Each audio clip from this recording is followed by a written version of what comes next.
গৰখীয়া দললৈ বৰ্তমান নাহে কোনো পৰ্যটক। আগৰ দৰে বনভোজ খাবলৈও গৰখীয়া দললৈ নহা হ'ল বনভোজ প্ৰেমী।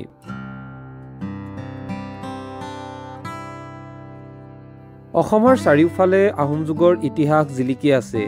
বিশেষকৈ শিৱসাগৰ জিলাৰ ভিন্ন প্ৰান্তে প্ৰান্তে আহোম যুগৰ কীৰ্তিচিহ্ন দেখিবলৈ পোৱা যায়।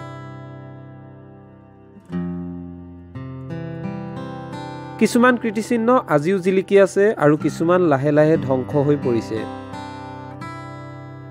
আহোম যুগৰ ইতিহাস প্ৰসিদ্ধ এটি বিশেষ দৌল হৈছে শিৱসাগৰ জিলাৰ নাজিৰাত থকা গৰখীয়া দৌল। আহোম স্বৰ্গদেউ প্ৰতাপ সিংহৰ ৰাজত্বকালত নিৰ্মিত এটা মন্দিৰ বিশেষ হৈছে গৰখীয়া দৌল। এই দৌলটো গড়গাঁও নগৰৰ পশ্চিম দিশত দিখৌ নৈৰ বিপৰীতে অৰ্থাৎ দক্ষিণ পাৰে আছে। এই দৌলটোক মহেশ্বৰ দৌল বা মহেশ্বৰ ঘৰ আৰু মাই দৌল বুলিও কোৱা হয়।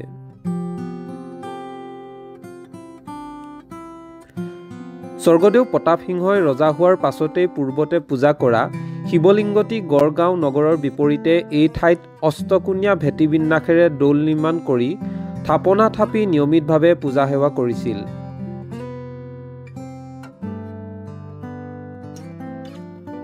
ইটাৰে নিৰ্মিত দৌলটিৰ ইটাৰ মণ্ডপ আৰু চৌদিশৰ পকীবেৰৰ চিনচাপ বৰ্তমান পাবলৈ নাই।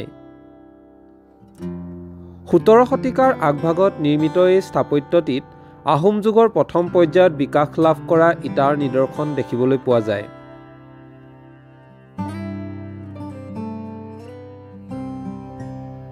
গৰখীয়া দৌল অৰ্থাৎ মহেশ্বৰ দৌলৰ শিৱলিংগটো এচটা শিলৰ ওপৰত থকাৰ বাবে ইয়াক পূজাশিল বুলিও কোৱা হয়। এই দৌলটো আহোম যুগৰ পিছৰ পৰ্যায়ত নিৰ্মিত দৌলসমূহতকৈ আকাৰত আপাতত সৰু যদিও প্ৰথম পৰ্যায়ত নিৰ্মিত দৌল হিচাপে ইয়াৰ গুৰুত্ব অপৰিসীম। এই দৌলৰ ভিতৰৰ প্ৰতিখন বেৰৰ দৈৰ্ঘ্য ১.২৫ মিটাৰ আৰু বাহিৰত ৩.৭০ মিটাৰ। পাদবিন্যাসৰ পৰা শিখৰলৈ উচ্চতা ৮ মিটাৰ। দৌলৰ শিখৰটো ওলোটাকৈ থোৱা চুপি আকৃতিৰ।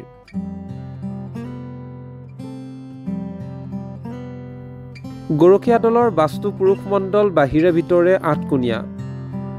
পূৰ্বে ইয়াৰ সন্মুখত এটা সৰু আকাৰৰ আয়তক্ষেত্ৰাকাৰ মণ্ডপো আছিল।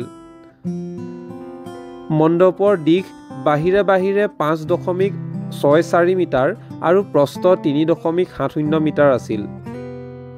বৰ্তমান পুৰণি মণ্ডপৰ কোনো চিন-মোকাম পাবলৈ নাই।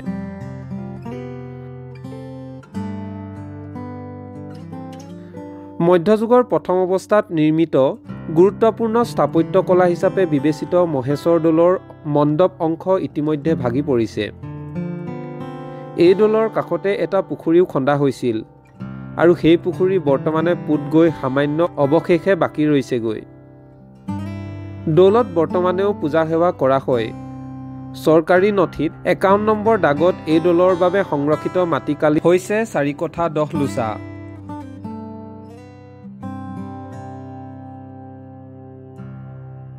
ঐতিহাসিক গৰখীয়া দৌলক সুন্দৰ কৰি ৰখাৰ ক্ষেত্ৰত বিভাগীয় কৰ্তৃপক্ষই বিশেষ ব্যৱস্থা গ্ৰহণ কৰাৰ পৰিৱৰ্তে অৱহেলিত ৰূপত গুৰুত্ব প্ৰদান নকৰাৰ অভিযোগ উত্থাপিত হৈ আহিছে।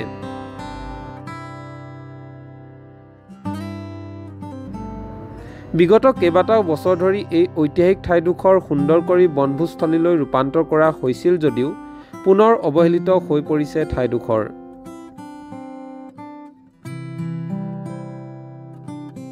বিভাগীয় কৰ্তৃপক্ষৰ গুৰুত্বহীনতাৰ বাবেই হেৰাই যোৱাৰ পথত অগ্ৰসৰ হৈছে ঐতিহাসিক গৰখীয়া দৌল।